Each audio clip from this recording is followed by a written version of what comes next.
I think, unfortunately, with the way journalism is going, the economics is only going to become more difficult. We see, of course, the rise of the web. In some ways, it's a very good thing. It democratizes information. It's an immensely important research tool for journalists. You can get reports and information that would take you weeks to get previously. You can get them in a few hours.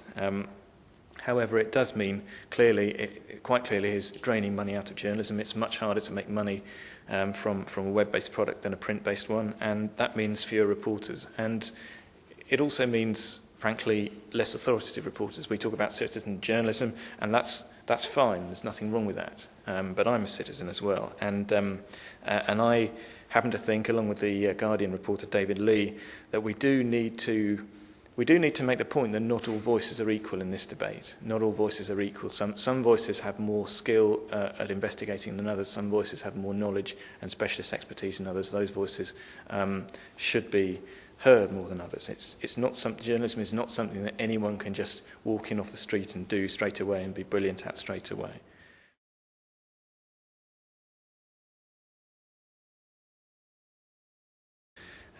It's absolutely vital that the struggle against cuts at the BBC is waged and won. I think there's a reasonable chance, because there's a very heavily unionised workplace. There's quite a lot of anger there. It's been extremely badly handled by the management, and a lot of people are very, very unhappy. There is no doubt at all that cutting jobs out of BBC, there's no doubt at all there's huge waste in the BBC. I mean, I used to walk around when I worked there, the upper reaches of TV Centre, marvelling at the kind of sheer lunacy of the job titles on the offices and the upper floors. Sort of Director of Paperclips Resource Marketing, and it's just amazing. But actually, in the bits that actually did the work, they were incredibly overstressed. They're always all filthy. They never got clean. The Today office never ever got clean because it's a 24-hour operation. The cleaners could never get in. And there were all these hollow-eyed 25-year-olds on 25 grand a year working 12-hour days. And literally, we had 55 people on Today to produce 17 hours of radio a week. And we couldn't play any records. We couldn't take any phone calls. We had to produce all that radio ourselves. And very often we nearly didn't make it. Very, very often we were literally one 22-year-old production assistant from falling off air. It all sounds very smooth on the surface. It's incredibly panic-stricken and crisis-ridden underneath. And that was a flagship programme. God knows what the rest are like. So there's not a great deal of slack in BBC journalism. There's a great deal of slack elsewhere in the BBC. But that is not the slack that's being attacked.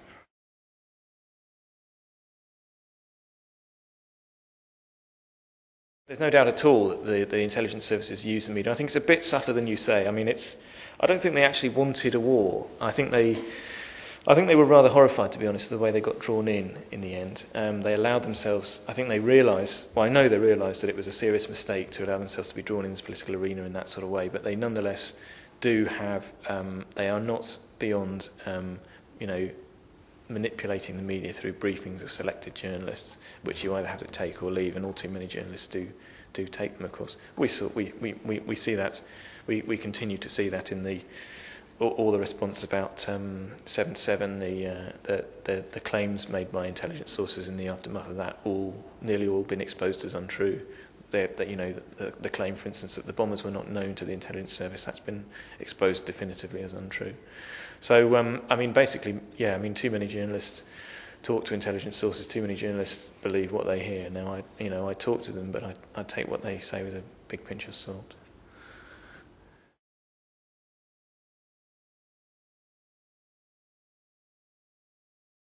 Sorry. Sorry, yeah. Go on.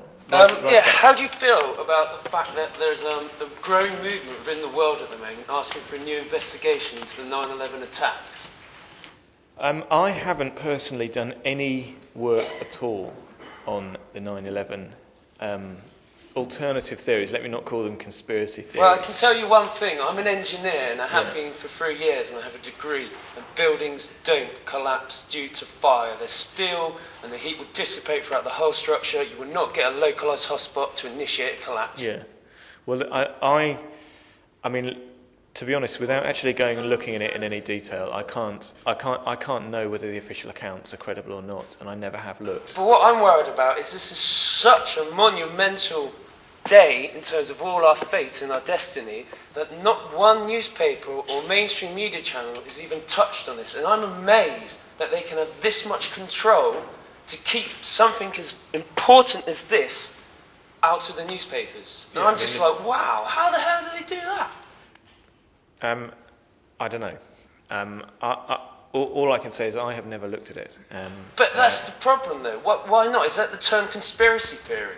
Well, it's just, why not?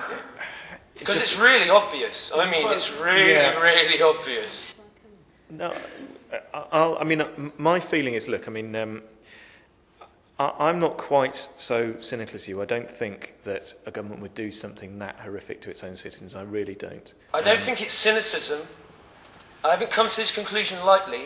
Yeah. Please do not belittle what I've just said. It's for real, okay?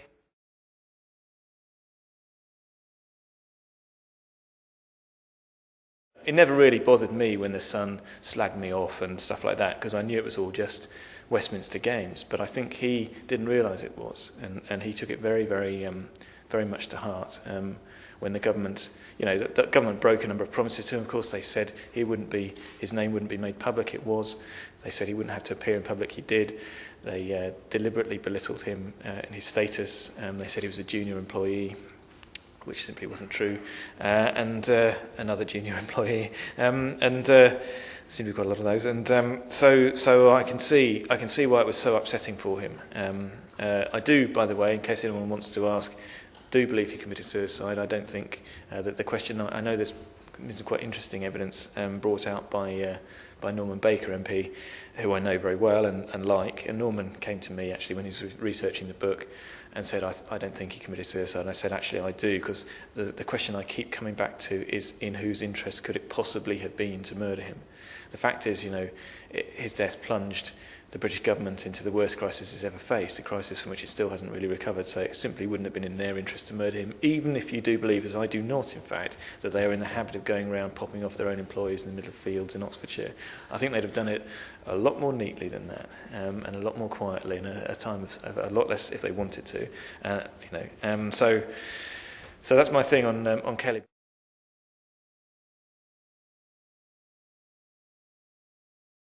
Lots of journalists aren't actually, particularly energetic themselves. Quite a lot of journalists are quite lazy. Quite a lot of journalists are people like, Con Coughlin, who would just take whatever bollocks was given him by the security services and put it in the paper.